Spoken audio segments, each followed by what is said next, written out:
Vamos orar, entregar mais esse tempo ao Senhor e confiar na sua infinita misericórdia para conosco. Pai, no grande nome de Jesus, mais uma vez, Senhor, nós nos encontramos aqui reunidos em Teu nome.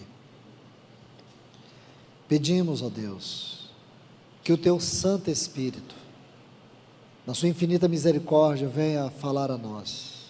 Continuar, Senhor, este derramar da Tua palavra, porque nós temos tanta necessidade, Senhor, e só o Senhor pode sondar o nosso coração e ver nossas carências, como pessoas, como igreja, e por isso nós te pedimos mais uma vez, que este tempo venha a ser glorificado pela Tua palavra, em nome de Jesus, nós te clamamos. Amém.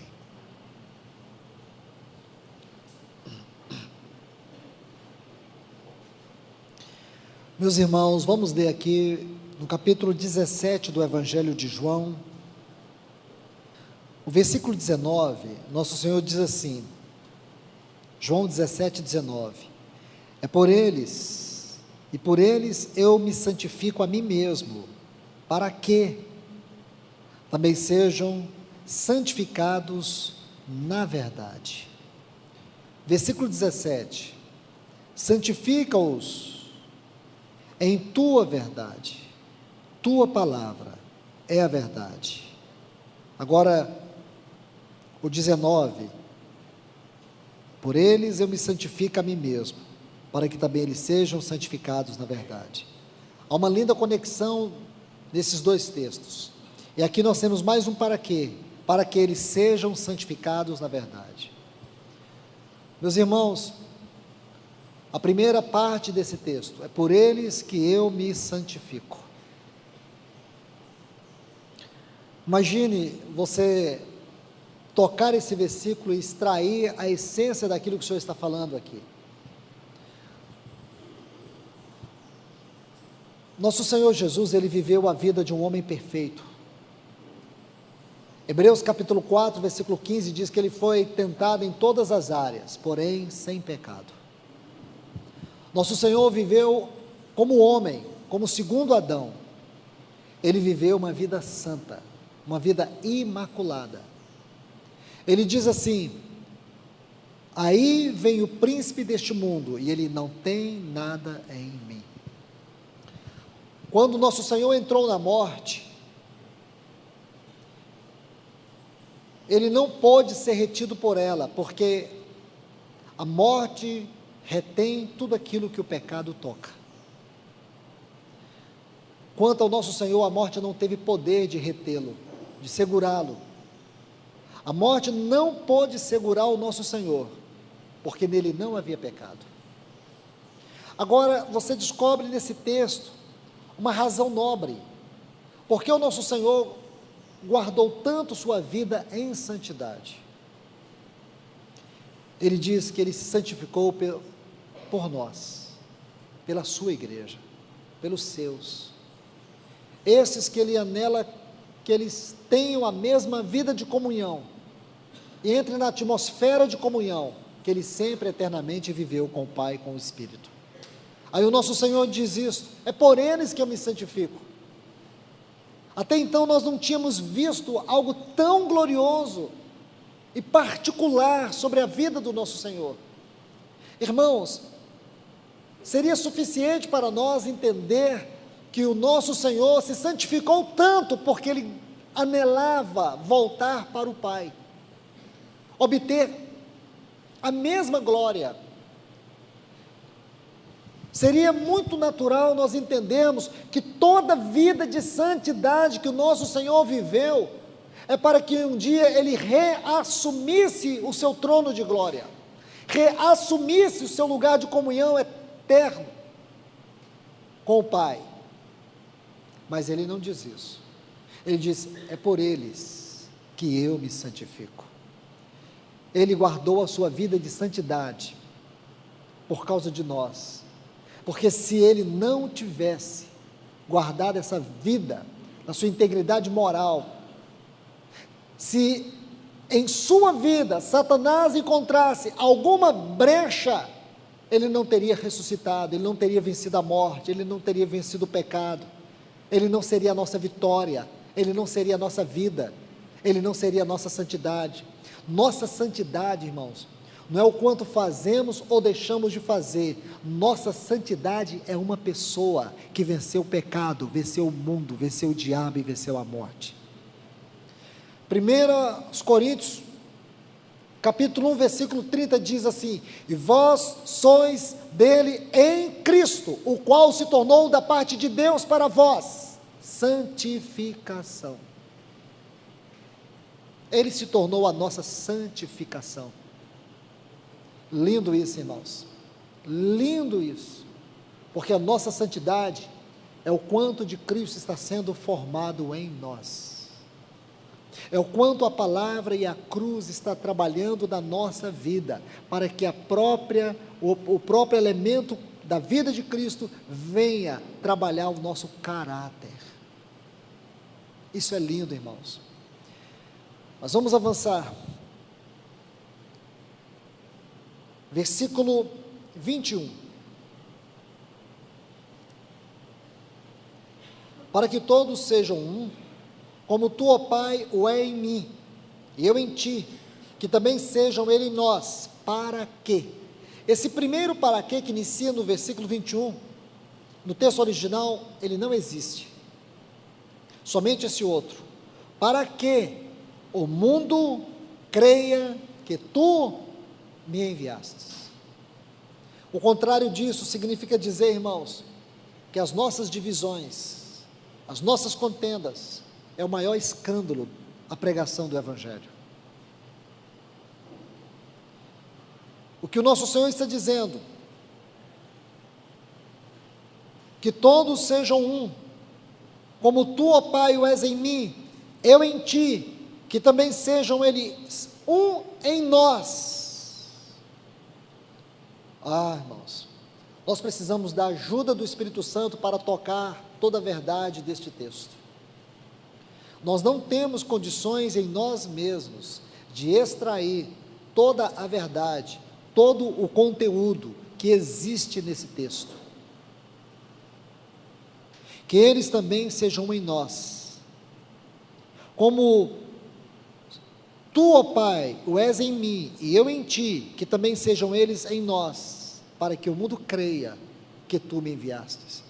Não há mensagem mais poderosa do que a vida de comunhão da igreja. Não há mensagem mais libertadora do que a vida de comunhão da igreja. Não há uma expressão de luz que possa invadir as trevas dos pecadores e produzir transformação do que a vida de comunhão da igreja. Quando a igreja se perde na comunhão, consequentemente ela se perde na mensagem, ela se perde no propósito, ela se perde no testemunho, ela se perde na expressão, ela se perde na vocação, ela se perde no chamamento, ela se torna um sal que não salga. Quando a igreja se perde na comunhão, ela não tem conteúdo algum, ela pode ter programação, ela pode chamar os perdidos, e mesmo dentro dela, os perdidos continuarão perdidos, porque uma igreja sem comunhão, ela está perdida. Comunhão deve ser a característica visível do nosso testemunho e da nossa mensagem. Nosso Senhor está dizendo que sem esta comunhão não há como haver a verdadeira pregação. Nossas pregações não passam de mensagens motivacionais, mensagens cheias de esperança, mas sem um foco, sem um resultado, sem a vida, para que eles sejam um, para que o mundo creia que tu me enviastes. Nós vamos estar contradizendo a vida e o ministério de Jesus. Por que que o mundo não tem visto Cristo em nós? Por que que o mundo não tem visto a vida de Cristo em nós? Porque a comunhão está perdida, ofuscada.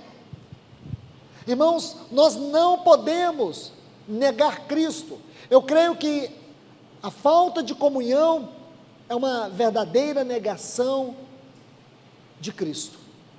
O mundo nunca vai crer que Cristo veio. O mundo nunca vai crer na obra de Cristo, na pessoa de Cristo, quando em nós houver divisão. A melhor forma do mundo ver Cristo é numa vida de comunhão. Comunhão. Comunhão revela Cristo, revela a obra de Cristo, revela a pessoa de Cristo. Se você quer falar sobre Cristo, deixe que Cristo seja visto na vida de comunhão.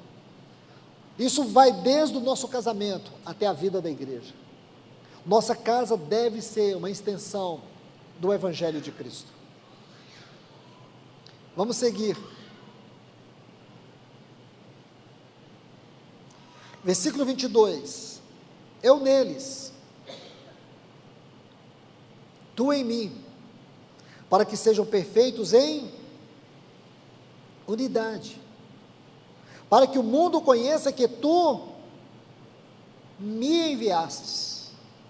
E o terceiro ponto, e que os amastes, como também amastes a mim. Então, uma parte desse texto nós acabamos de falar, mas duas partes é importante salientar. A primeira, eu neles.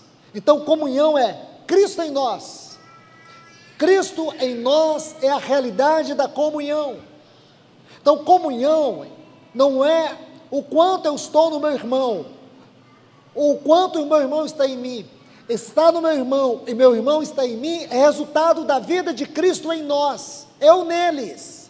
Tu em mim. Aí ele diz, para que o mundo creia que tu me enviaste. Agora, olha essa outra sentença. E que os amastes, como também amastes a mim. Irmãos, medite nesta frase com muito cuidado. Amastes, como os amastes, como também amastes a mim. Imagina que é dentro desta esfera de comunhão que nós vamos experimentar de maneira profunda e significativa o amor de Deus em nós. E que amor é esse, irmãos? Lembre-se, Jesus, ele é o amado Filho de Deus. Todo o amor do Pai é para ele, sempre eternamente foi. Deus nunca precisou de nada nem de ninguém. Ele eternamente tinha um filho amado. Agora Jesus está dizendo que o mesmo amor que ele eternamente desfrutou, o mesmo amor que eternamente ele foi amado pelo Pai, é o mesmo amor que nós também somos amados. Deus não nos ama menos do que Cristo. Deus nos ama na mesma medida que ele ama a Cristo. Você já imaginou nisso? Imaginou isso? Já refletiu sobre isso? Esse texto diz, e a grande prova, irmãos, falo para vocês, e a grande prova do amor de Deus por nós, não é simplesmente pelo fato dele ter nos perdoado. A grande prova do amor de Deus por nós está também no fato dele nos chamar para desfrutar a realidade de vida de comunhão que eles, as três pessoas da bendita Trindade, sempre tiveram e sempre viveram. Imagine, irmãos, o chamado à comunhão é a mais alta expressão de amor de Deus por nós. Porque quando você entra nessa vida de comunhão, você sente que você é amado, por isso você é capacitado a amar. Você ama quem até não te ama. Lembra? João 13, Jesus prepara um grande banquete para os seus discípulos, a última ceia. E quando Jesus prepara a última ceia, você sabe o que iria acontecer depois daquela mesa. Dentre algumas coisas, uma seria que Judas sairia daquela mesa e iria trair o nosso Senhor. Judas iria traí-lo, iria vendê-lo. Naquela noite, Judas iria entregá-lo. Então você se lembra, recorde bem, Lucas 22, nosso Senhor prepara aquela mesa. Havia uma tradição da cultura judaica que dizia: quando você queria honrar uma pessoa, quando você queria demonstrar publicamente o seu amor por alguém, você fazia um banquete, convidava vários amigos e convidava aquela pessoa. A certa altura daquele banquete, você iria se levantar, iria pegar um pão, iria molhar no azeite, e você chegaria na boca daquela pessoa e colocaria aquele pão molhado de azeite na boca dela. Quando você fizesse isso, todos iriam olhar naquela mesa, iriam saber que naquela mesa, a única pessoa que você estava honrando com o seu amor era aquela. Lembra o que Jesus fez? Em determinado momento, ele pega um pão molhado, e ele vai na boca de Judas e coloca. E você descobre que aquela mesa, o nosso Senhor preparou para Judas, enquanto Judas, no coração dele, não amava o Senhor. Lembra que neste mesmo capítulo 13 do Evangelho de João, nosso Senhor diz assim: e tendo amado os seus, os amou até o fim. Novo mandamento vos dou, que vos ameis uns aos outros, assim como eu vos amei. Nosso amor, irmãos, não pode depender da resposta do outro, porque o amor de Deus por nós não depende da nossa resposta para Ele. Ele nos ama pela sua própria compulsão de amar. Ele nos ama e Ele não pergunta se nós o amamos. Ele nos ama e nos amou quando nós éramos filhos da ira. Ele nos amou quando nós estávamos condenados ao inferno. Ele derramou o seu amor por nós. E é este amor que nos habilita a amar os irmãos. É com este amor que nós temos que expressar a nossa comunhão. Mesmo quando você não é amado. Mas quando você sabe que você é amado de tal maneira, não tem lugar para depressão, irmãos. Não tem lugar para ansiedade. Não tem lugar para você ficar aí com essas doenças psicossomáticas que estão varrendo o mundo. As pessoas estão sendo esmagadas por tantas doenças mentais, por tantas doenças psicológicas. Pessoas têm problema de estima, porque sofreu abuso, porque sofreu abandono. Eu sei, irmãos, o que é essa dor, eu sei o significado disso. Mas eu digo para você, não há nada que possa te curar mais do que você entender o amor de Deus. Você não precisa de um psicólogo, você precisa de fé neste amor. Você precisa entrar nessa comunhão, porque a vida de comunhão é a grande terapia que a igreja precisa, não só para ela, mas para o mundo também. Para o mundo também. Porque a igreja não é só uma mensagem teórica do amor de Deus. A igreja tem que ser a realidade do amor de Deus. Não há nada mais triste nesse mundo. Não há nada mais decepcionante neste mundo do que a igreja perder o seu brilho, a sua luz e o seu testemunho. Ela perdeu o seu propósito. Ela se tornar apenas uma entidade, uma organização. Ela ser meramente uma denominação. Ela perdeu o seu chamado, a sua vocação. As pessoas entram nela, na vida dela, na realidade dela, mas não experimentam amor, porque não tem comunhão. Então nós falamos do amor de Deus de maneira tão insípida, nós falamos do amor de Deus de maneira superficial, e as pessoas estão doentes. Não há nada mais deprimente do que você ver uma igreja que ela perdeu a sua vocação celestial. As pessoas estão morrendo adoentadas psicologicamente dentro da vida da igreja. Pessoas estão suicidando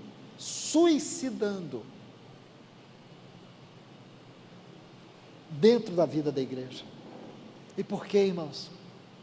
E por quê? É porque a igreja está doente, é porque não há o verdadeiro amor, não há a verdadeira comunhão. Jesus está dizendo isso: eu neles, tu em mim, para que eles experimentem o amor como eu fui amado. O mesmo amor com que me amastes, eles possam experimentar neles. Irmãos, Deus não colocou apenas vida dentro de nós, a vida eterna, Ele colocou o amor eterno dentro de nós. o amor eterno. Romanos capítulo 5, versículo 8, diz que o amor de Deus foi derramado em nós pelo Espírito que nos foi outorgado. O amor de Deus, o amor ágape, é esse amor ágape que nos habilita a este amor fíleo, a nos tornar uma Filadélfia. Lembra de Filadélfia? Porque Filadélfia é o que o Senhor espera encontrar na sua igreja. O que significa Filadélfia? Filadélfia significa o amor dos irmãos, o amor entre os irmãos. Era uma igreja fraca. Filadélfia era uma igreja fraca, ela não era uma igreja forte.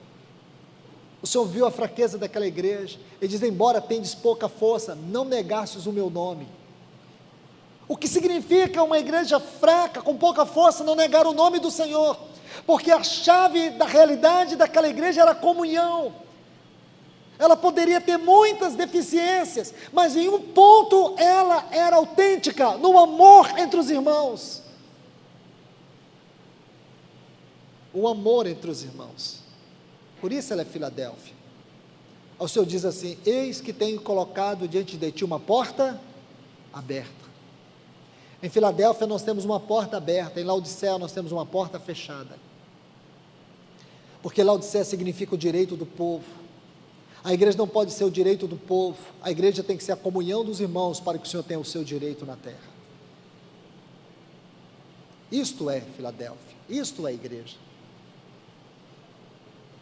Então você vê esse texto tão importante, tão significativo.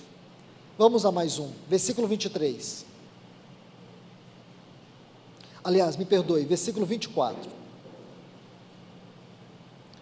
Pai, aqueles que me destes, quero que onde eu estiver, estejam comigo. Para quê? Vejam minha glória, que me destes, porque me amastes desde antes da fundação do mundo. Vamos meditar nesse texto um pouquinho. Pai, aqueles que me destes, quero que onde eu estiver, eles também estejam.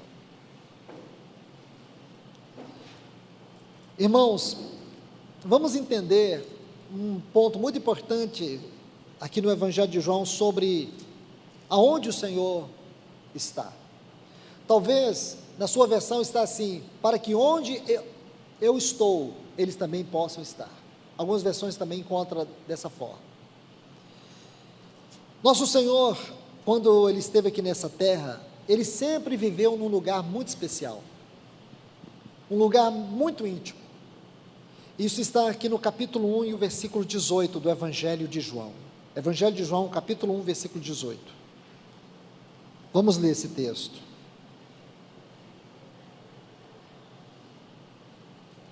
Deus nunca foi visto por alguém. O Filho unigênito que está no seio do Pai, Ele o fez conhecer. Então, aonde Jesus está? No seio do Pai. Vamos para um outro texto, capítulo 14 do Evangelho de João, versículo 3.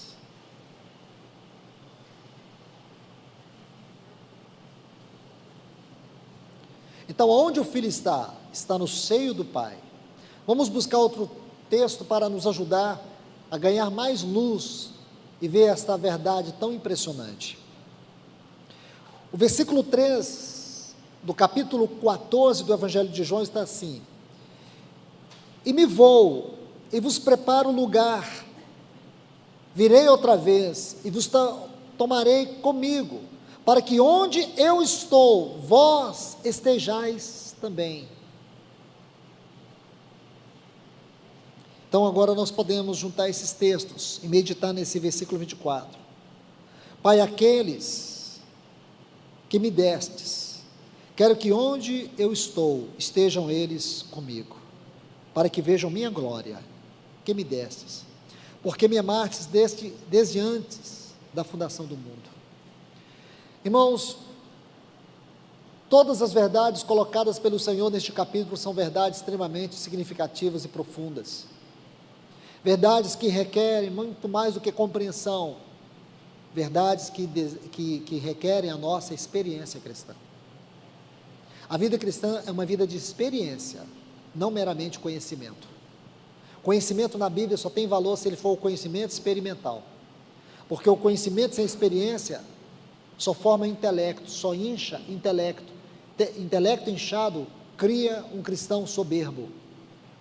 O que nos quebranta no conhecimento é quando ele nos leva à experiência. Então, o nosso Senhor, ele anela, aqui nesse texto, que nós venhamos estar aonde ele está. Como que é possível isso, irmãos? Nós vivemos num mundo limitado neste corpo, aqui nesta terra. Nós não podemos ultrapassar isto. Nós não conseguiremos desfrutar aquilo que o Senhor está dizendo aqui. Ou então nós podemos entender que isto aqui é apenas uma esperança para o futuro, quando Ele nos buscar. Em plenitude, sim. Em partes, não. A vida cristã é a vida vivida num plano mais alto. Isto aqui só é possível quando nós tocarmos de fato a realidade de vida de comunhão. Porque, irmãos, deixe-me colocar um texto muito importante aqui. Efésios capítulo 2, versículo 6.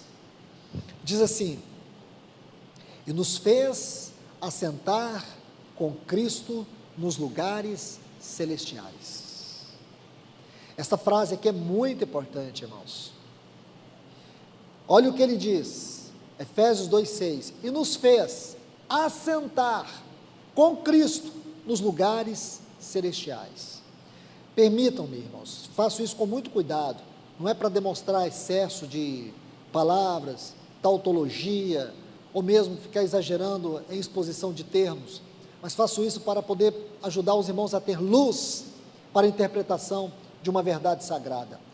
A frase que Paulo usa aqui é, para lugares celestiais, e nos fez assentar nos lugares celestiais, é em tois e poranois, significa lugares onde os privilégios do reino já podem ser desfrutados por aqueles que estão em Cristo Jesus. Irmãos, a vida cristã é esta, é uma vida vivida num plano mais alto, é uma vida que ultrapassa limites, dimensões, porque Deus colocou a eternidade no nosso coração. Quero repetir isso mais uma vez, Deus colocou a eternidade dentro do nosso coração, a eternidade está dentro do nosso coração, há um caminho de glória aberto, da onde nós estamos aqui até o trono da graça.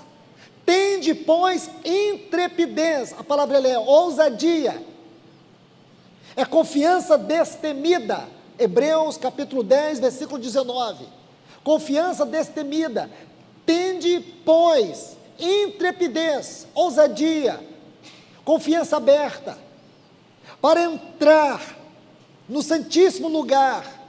Somente o sumo sacerdote entrava no santíssimo lugar uma vez por ano, somente ele. Ninguém poderia entrar no santíssimo lugar no tabernáculo, só o sumo sacerdote, uma única vez por ano. Agora o escritor aos Hebreus diz assim, tende, pois, ousadia. E por que nós temos ousadia, irmãos? Porque nós somos filhos, nós somos herdeiros de Deus, nós somos co-herdeiros de Cristo, nós somos a noiva do Cordeiro, tudo o que Cristo herdou, nós também temos parte, nós somos herdeiros de Deus e co-herdeiros com Cristo, nós somos o seu povo, nós somos a sua igreja, nós somos a sua casa, nós somos os seus filhos amados, nós temos uma posição eterna, posição de filho. Deus não nos abandona, nem mesmo se nós abandoná-lo, Ele não desiste de nós. Se você nasceu de novo, se você um dia o conheceu, arrependeu dos seus pecados, você pode enfrentar lutas, você pode enfrentar dificuldades, você pode sentir os seus pés resvalando, Ele não desiste de você. Lembra do filho pródigo? Um dia ele chega para o pai e diz assim: pai, eu vou parafrasear conforme está no texto original. Pai, já que tu não morres mesmo, eu quero a minha herança. Creio que não deve ser fácil para um pai ouvir isto. É como se o filho estivesse todos os dias ali desejando que o pai morresse, mas ele não morre, ele não aguenta e fala: pai, já que tu não morre mesmo, dá-me a minha herança. O pai amorosamente dá ao filho a herança do filho. E o filho vai embora. O cenário de Lucas 15, porque ali diz assim, parábola do filho pródigo. Essas frases não são inspiradas, irmãos. Foram os editores que colocaram. Essa não é uma parábola do filho pródigo. Esta é a parábola do amor do pai. A Bíblia diz, e isso fica muito claro, que o pai, ele ficava como que olhando todas as vezes aquele caminho pelo qual um dia o filho foi embora. E certa feita, quando o pai está olhando, ele vê um maltrapilho, porque aquele filho pegou a sua herança e ele gastou com as prostitutas, ele gastou para a satisfação da sua carne.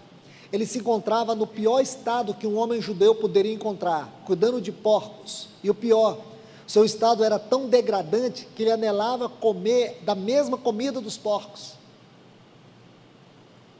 Veja o baixo nível que aquele rapaz se encontrava, baixo nível moral e social. Mas um dia ele levanta para ir ao encontro do seu pai, não na condição de filho, mas mendigar pelo menos um prato de comida, ou ser um trabalhador, porque o seu pai era um homem de muitas posses. Então a Bíblia diz assim, que quando aquele pai viu, não foi o filho, a Bíblia não diz que foi o filho que viu o pai, diz que foi o pai que viu o filho, porque Deus não tira os olhos de nós, até quando nós tiramos os olhos dele. Depois diz que o pai correu, não foi o filho que correu, foi o pai que correu. Aí diz que o pai abraçou. O texto original não diz que o pai abraçou e nem diz que o pai beijou. O tempo do verbo e o modo são diferentes, como foi traduzido para o português. No texto grego original, diz que o pai abraçava e o pai beijava. Sabe como que está essa cena? Segundo o texto original, é que o pai corre, ele corre de braços abertos, e ele abraça o filho e beija o filho, ele solta o filho, e ele volta e abraça o filho, e ele beija o filho, e ele solta o filho, e ele vai beijando o filho, ele não para de beijar. É assim que está no texto original, irmãos. Aí o filho olha tudo aquilo, ele fica tão envergonhado, ele diz: pai, eu não sou digno de ser chamado teu filho, faz de mim, porque o amor do pai constrangeu o filho. Não é o que Paulo disse? O amor de Cristo nos constrange. Sabe o que significa essa palavra constrange? O amor dele não me dá outra alternativa que não seja ele mesmo. O amor dele não me dá saída. O amor dele não deixa eu sair. O amor dele não deixa eu escapar. Uma pessoa que um dia conheceu e experimentou o amor de Deus e se tornou um filho de Deus, ele não tem outra alternativa a não ser voltar para a casa do pai. E aquele filho é beijado, é abraçado, aí ele não se sente digno, ele fica constrangido e diz: pai, eu não sou digno de ser teu filho, faz de mim um dos teus mensaleiros, jornaleiros. O pai nem dá ouvido àquilo, irmão. Sabe por quê? Filho é uma posição que você não perde, você não perde. E aí, o pai diz assim para o seu servo, e você vai ver isso aí em Lucas capítulo 15, trazei tem um artigo definido ali, bezerro cevado. Sabe o que significa esse Significa que quando aquele filho partiu, o pai disse para o seu servo: pega esse cordeirinho, eu quero ele cevado, porque esse cordeirinho é para o meu filho quando ele voltar. Então aquele cordeiro foi guardado. Aí o pai disse: traga as roupas, traga as sandálias, traga o anel. porque agora o pai vai mudar o caminho desse filho, vai mudar a condição desse filho, e vai mostrar para esse filho que ele tem uma aliança eterna com ele. Filho é uma questão de aliança eterna. Então, meus irmãos, este é o amor de Deus por nós, este é o amor do Pai, é com este amor, e é nesse amor, que Ele quer nos elevar às mais altas esferas do nosso chamamento. Nós somos chamados para viver aí, para entrar no santíssimo lugar. Eu sei que muitas vezes Satanás coloca acusação, Satanás diz: você não é digno, Satanás diz: você não pode, Satanás diz: olha o que você fez. Mas você tem que entender que o sangue de Cristo Jesus, ele purifica você de toda iniquidade. Este sangue tem um efeito presente. O poder do sangue de Cristo é um poder inesgotável. O perdão de Deus é eterno e a obra do sangue é presente. A obra do sangue de Cristo é presente. Por isso a importância de entender a mesa do Senhor, a ceia do Senhor. Então você pode entrar. Nós temos que entender que a nossa vida cristã é uma vida em um plano mais alto, não é uma vida periférica. Quando você entra na realidade de comunhão, você compreende isso. Você compreende que você foi chamado para viver a vida cristã elevada. Porque aí você vai lembrar daquelas 4 frases de Efésios, aquelas 4 dimensões de Efésios.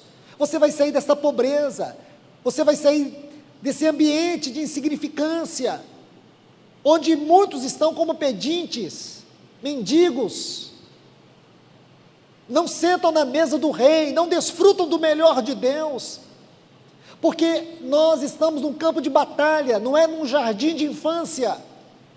E como viver isso, irmãos?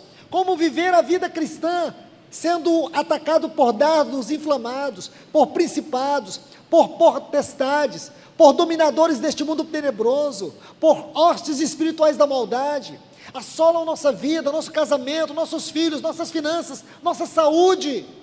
Como, irmãos? Vivendo a vida cristã num plano mais alto. Não é vivendo batendo cabeça, desesperados, correndo atrás de campanha para cá, campanha para lá, vamos fazer isso para poder obter aquilo, vamos pedir para o irmão orar por nós, vamos pedir para que alguém faça um jejum por nós, aí nós vamos viver a vida cristã na sombra dos outros, porque nós perdemos o nosso lugar celestial, mesmo vivendo nessa terra. Nós precisamos sair dessa esfera superficial de religião, e entrar na realidade daquilo que é a igreja como a casa de Deus.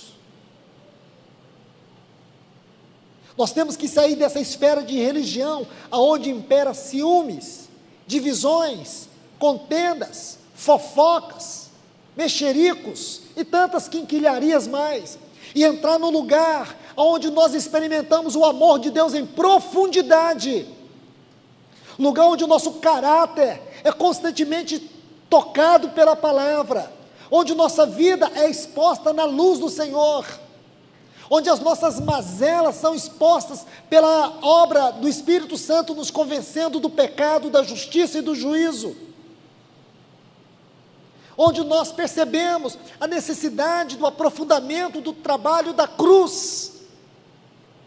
É na igreja, irmãos, é na igreja. Fora dela, nós conseguimos esconder o pecado. Fora dela, nós conseguimos esconder as mazelas. Mas na igreja, na casa de Deus, na comunhão do corpo de Cristo, nossa vida fica exposta, porque ela tem que ser tratada. Porque é aqui onde a luz da glória de Deus brilha, de maneira interior, em cada um. Onde nós percebemos a necessidade que nós temos de amar os irmãos, até aqueles que são difíceis de ser amados, conviver com aqueles que são completamente diferentes de nós. Você se lembra, Jesus tinha um discípulo que era Mateus, era um funcionário público, ele tinha um discípulo que era de um partido de esquerda, era Simão Zelote. Se você estudar os zelotes, você vai descobrir que o grande alvo dos zelotes era matar os publicanos. Os zelotes odiavam a interferência do império sobre Israel, sobre Judá, sobre Jerusalém. Eles odiavam que Jerusalém pagasse impostos para o Império Romano. Agora imagina o ódio que eles tinham quando era um judeu que cobrava esse imposto para o Império Romano. E um dia Jesus chama Mateus, no outro dia ele chama Simão Zelote. Imagina Simão, Zelote e Mateus sentados na mesma mesa. Só a comunhão que pode unir esse tipo de gente, irmãos. Só a comunhão que pode unir a nós. Deixe-me terminar citando só um pequeno exemplo aqui no Antigo Testamento, e aqui eu garanto para vocês que nós vamos encerrar. Êxodo capítulo 26. É uma tipologia linda que tem aqui, para que vocês conservem este assunto aos pés do Senhor. Quando vocês encontrarem aí, eu quero fazer uma pequena exposição para a gente nos contextualizar com a leitura. Êxodo capítulo 26. Aqui nós estamos dentro do assunto do tabernáculo. Lembre-se, o tabernáculo. Quando Deus tirou o povo de Israel do Egito, Deus os levou até o Monte Sinai. Eles andaram 3 meses, passaram por 11 estações, de Ramsés até o Sinai, 3 meses. Aqui eles ficaram 3 anos e 6 dias. Do capítulo 19 de Êxodo até o capítulo 10 do livro de Números. Tudo isso compreende o Sinai. Aqui Deus trouxe 2 grandes revelações fundamentais: a revelação da casa e a revelação do sacerdócio. O objetivo de Deus em revelar a casa, por meio do tabernáculo, era que Deus tivesse na terra um testemunho e um lugar onde Ele pudesse habitar com o seu povo. E tudo isso é uma grande tipologia da vida de Cristo e da igreja no Novo Testamento. Não é o nosso assunto, irmãos. Então tudo que eu estiver falando aqui, recebam como sendo algo panorâmico e superficial. Agora, dentro da construção do tabernáculo, nós vamos ver sobre as tábuas do tabernáculo. Sabe quantas tábuas que tinham no tabernáculo? 48 tábuas. Então a parte externa, suponhamos que tudo isso aqui seja o tabernáculo. A parte externa é o átrio. Então tinha o primeiro portão. Depois que o povo podia vir até o átrio, mas não podia entrar no lugar santo nem no lugar santíssimo. No lugar santo, os sacerdotes entravam, mas no lugar santíssimo só o sumo sacerdote. No lugar santo, quando eles passavam o primeiro portão, que era chamado de caminho, eles encontravam à esquerda o altar do sacrifício, e seguindo, perto da porta tinha a bacia de bronze que era feito com os espelhos das mulheres. E tinha o segundo véu, que podemos chamar de porta, que é conhecido como verdade. E quando os sacerdotes entravam, o que eles encontravam? À esquerda, a mesa dos pães da proposição, à direita estava o candeeiro, e perto da última porta, o último véu, estava o altar do incenso. E ali, dali em diante, só o sumo sacerdote. E dentro do altar, e dentro do Santo dos Santos, estava a arca. E dentro da arca, estavam as tábuas da lei, um pote de maná e a vara de Arão que floresceu. Isso está lá em Números capítulo 17. E por cima havia o propiciatório. Então aqui nós temos uma visão bem superficial do tabernáculo, mas para vocês situar. Agora as tábuas, que é o que eu quero lhes mostrar. Haviam 20 tábuas de um lado, havia 20 tábuas do outro, haviam 6 tábuas atrás e 2 nos cantos, 48 tábuas. Conseguiram capturar 48 tábuas. É sobre isso que nós vamos ler. Êxodo 26, a partir do versículo 15. E farás para o tabernáculo tábuas de madeira de acácia. Primeiro ponto que eu quero que vocês notem: madeira de acácia. A madeira de acácia, irmãos, curiosamente, eram madeiras retorcidas. Madeiras retorcidas. Quero dizer para vocês, madeiras difíceis de serem trabalhadas. Nós éramos retorcidos.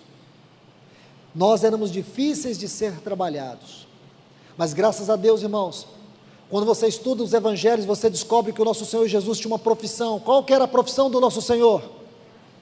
Graças a Deus, carpinteiro. Essas madeiras de acácia passaram na carpintaria do Nazareno.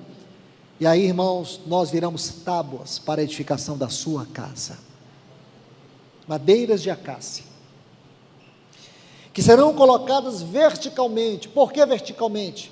Porque toda a vida cristã é ascensional.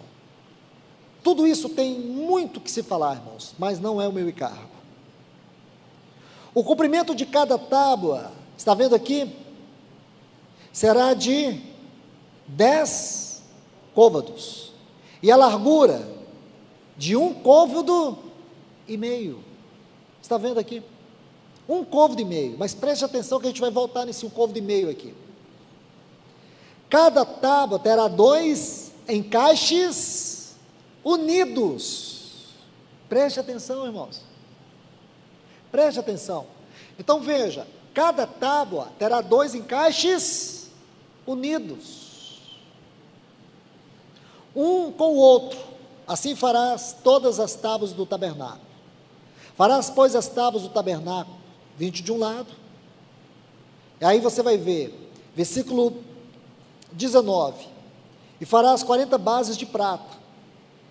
Então você vai ver tudo isso aí, ok? Versículo 26. Vamos ler o 25. Farás também 2 tábuas para os cantos, as quais se unirão por baixo. Está vendo, irmãos? Eu gosto dessas frases, porque tudo aqui tem significado. Se unirão por baixo. Então não adianta nós buscarmos a comunhão nos céus, se nós não temos comunhão na terra. Estão vendo? Por isso se unirão por baixo. Tudo isso tem significado, irmãos, coisas para vocês estudarem aí.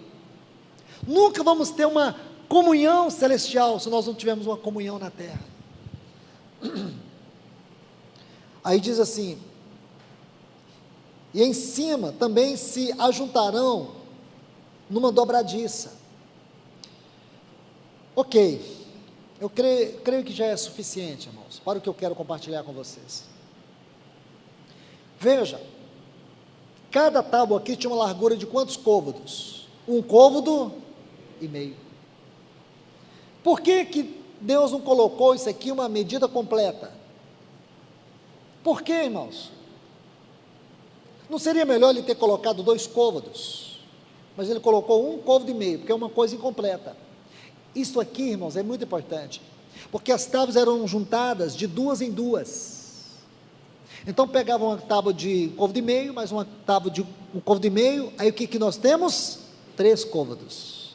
3 é o número da trindade, da triunidade, da comunhão. Onde estiver 2, está vendo? Cada tábua tinha as 2 bases, 2, mas quando elas se juntavam, 3, eu estarei presente. Se nós quisermos a presença do Senhor, a primeira coisa que temos que ter é comunhão, não é adoração. Adoração deve ser a realidade da nossa comunhão, porque adoração é reação. O que o Senhor quer encontrar entre nós, em primeiro lugar, é comunhão. E é da comunhão que tem que vir a adoração. O contrário disso é barulho de lata vazia. É sério, irmãos, eu não tenho como mostrar isso para vocês de maneira diferente. Senão a gente sempre vai ficar tateando em torno de coisas periféricas. Não vamos buscar o que é essencial. Aí quando você olha para trás e você vê, Senhor, por que nós estamos há tanto tempo e não saímos do lugar? Por que nós estamos girando em círculo? Por que nós não estamos tendo um caminhar ascensional? Por que que nós estamos tão empobrecidos espiritualmente? Por que que estamos tão desanimados? Por que estamos tão equivocados na visão? Simples, irmãos. É que nós estamos começando a casa de maneira errada. Nós estamos edificando a nossa maneira. A maneira de Deus é essa: comunhão. Se nós queremos ser esta casa de Deus, nós somos essas tábuas. A primeira coisa que Deus quer fazer é nos juntar. Eu sou um povo de meio, eu sou incompleto. O que me completa é você. O que te completa é o outro irmão. Porque a comunhão nos faz participantes da realidade da Trindade. Deus não edifica a sua casa com o elemento da vida de Adão. Deus edifica a sua casa com o elemento da sua própria vida, da sua própria realidade. Se a igreja tem que ser uma realidade celestial, então é importante que ela venha entender isto. Caso contrário, irmãos, nós vamos ficar simplesmente nos contentando comer migalhas e viver programas e nunca viver uma vocação celestial. Isso aqui é lindo. Deixe-me colocar algo para vocês aqui bem rápido. Se vocês olhar, são 48 tábuas, ok? Cada tábua tem 2 encaixes. Então, se são 48 tábuas, quantos encaixes nós temos? 96. Se somarmos 96 mais 48, o que nós temos? 144. Esse número é importante, irmãos. Porque quando você vai para a muralha da Nova Jerusalém, o que é a Nova Jerusalém, irmãos? A Nova Jerusalém é a consumação máxima da obra do Filho de Deus. É uma cidade nupcial. Cidade nupcial. Entende? Se você pegar as dimensões da Nova Jerusalém, se você achar que a cidade onde nós vamos morar é uma cidade muito pequena. Então não se equivoque, não perca tempo com isso. Tudo nessa cidade aponta para Cristo e para a sua igreja. Vou dar uma lição de casa para vocês. Tente estudar aqueles 12 fundamentos da Nova Jerusalém. Vou te dar uma ajuda. São 12 fundamentos. O versículo 14 do capítulo 21 diz que cada fundamento corresponde a um dos apóstolos de Cristo. Se você quiser saber isso, vai para Marcos capítulo 3. A partir do versículo 6, você vai ver a lista dos apóstolos de Cristo. E por que Marcos? Porque Marcos foi o primeiro dos evangelhos. E Marcos era discípulo de Pedro. Então Marcos era muito ligado a Pedro. E você vai ver que as impressões de Pedro estão no livro de Marcos. E você vai pegar ali a lista. Então você vai descobrir que o primeiro fundamento ali, o jaspe, é Pedro. Pedro. Você vai descobrir que o fundamento de João é Calcedônia. E qual é o segredo do livro de João? É que o livro de João é o livro que trata com mais propriedade sobre a divindade de Cristo. E foi este livro que Deus usou naquele tempo de grandes controversias teológicas, acerca da natureza do Senhor, quando muitos diziam que Ele não era Deus, Ele era um Deus. Ele não tinha a essência da natureza divina, Ele tinha uma parte dela. Eram muitas confusões acerca da divindade de Cristo. Qual foi o livro escrito para poder trazer equilíbrio acerca das duas naturezas do Redentor? Evangelho de João. E em qual concílio esse assunto foi resolvido de uma vez para sempre? Calcedônia. A Calcedônia é a pedra de João. O que eu quero dizer para vocês? Você vai ver, irmão, que Deus vai contar a história dos discípulos nessas pedras. E nessa história Deus vai falar a maneira como Ele está transformando a nossa vida. Vou dar um exemplo para vocês, o último. Tomé, um discípulo discriminado. Se tem um discípulo que sofre bullying, esse discípulo é Tomé. Mas se você estudar a vida de Tomé, o ministério de Tomé, você vai ficar impressionado com ele. Ele é um dos mais proeminentes discípulos de Jesus. E a pedra de Tomé, você vai descobrir que é a água marinha, a safira, água marinha. Dos 12, ele foi o único que atravessou o grande mar. Se nós temos a igreja na Índia, se nós temos a igreja na Rússia, e naqueles países, naquela região, foi porque ali foi Tomé pregar o evangelho, e foi ali que ele foi morto. Na Caxemira, aquela região, foi ali que Tomé foi pregar o evangelho. Você nunca vai conhecer esse discípulo se não estudar esses fundamentos. Então não pense que o assunto Nova Jerusalém é esse assunto que a gente aprendeu na escola dominical. A gente até canta, né? Que a gente vai morar na Nova Jerusalém. Lamentabilismo, engano, pobreza espiritual. Esse assunto é de grande riqueza, é para falar da grandiosa obra de Cristo Jesus na vida da sua igreja, para ter essa noiva para a sua satisfação eterna. Então, quando você pega aqui, esse 144, esse número aqui, você vai para o capítulo 21, e você vai descobrir, esse mesmo número da muralha, vai descobrir que a medida da muralha era de 144 côvados. Você faz essa ligação. Então, irmãos, que coisa linda nós temos aqui, que ensino precioso nós temos aqui, que verdade preciosa nós temos aqui. É o que o Senhor está fazendo. O objetivo dessa comunhão é que um dia Deus vai ter um santuário eterno, uma casa eterna, constituída desses filhos, essas pedras que foram trabalhadas. Nós éramos o que, irmãos? Nós éramos uma pedra, um torrão, como Pedro. Quando você estuda sobre a pedra de jaspe, você precisa de muitos documentos, irmãos, muitos documentos para você entender, porque o jaspe é uma pedra opaca, é uma pedra que não penetra luz. Mas quando você estuda o jaspe, você vai para Apocalipse capítulo 4, e João tem a visão de alguém sentado no trono, é o Senhor, e ele diz que aquele que está sentado no trono é como uma pedra de jaspe cristalino. O jaspe não é cristalino. Então muitos estudiosos, como Martinho Lutero e tantos outros, quando eles traduziram para o alemão e para muitas outras línguas, eles não colocaram ali o jaspe, eles colocaram o diamante. O diamante. E sabe de que é feito o diamante, irmãos?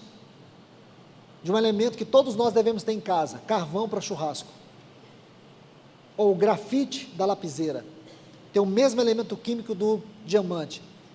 Então, de um carvão você pode fazer um diamante, é simples fazer, é só você pegar o carvão, descer as profundezas da terra, onde a atmosfera, a pressão atmosférica é muito alta, a uma temperatura de 5.000 graus Celsius, a atmosfera chega a 100, e ali, num ambiente como esse, é onde o carvão se transforma num lindo diamante. Precisamos de calor, precisamos de pressão, trabalho da cruz, para que nós, que éramos um torrão, nós que viemos do pó da terra, Deus transforme num grande e lindo diamante para adornar a sua casa, o seu santuário eterno. Amém? Não quero cansar mais vocês. Que Deus vos abençoe, irmãos. Que Deus vos recompense pela vossa paciência, pelo vosso amor, pelo vosso apreço à sua palavra. Vamos orar. Pai, em nome de Jesus, nós te louvamos e te agradecemos, Senhor. Obrigado por todo esse tempo que o Senhor passou aqui conosco, que o Senhor pacientemente falou ao nosso coração. Pedimos ao Teu Espírito Santo que nos ajude a não perder a Tua palavra, que cada parte dela, no que concerne às nossas necessidades, trabalhe o Senhor, opere o Senhor, continue falando a nós, Senhor. Use os Teus vasos em cada uma dessas localidades, para que eles continuem falando poderosamente a Tua palavra, a Tua igreja. Esses vasos que o Senhor escolheu, constituiu, para serem os Teus instrumentos na edificação da Tua casa, use-os de maneira poderosa, Deus. Em nome de Jesus, nós te louvamos, nós te agradecemos, nós te bendizemos, em nome de Jesus. Amém.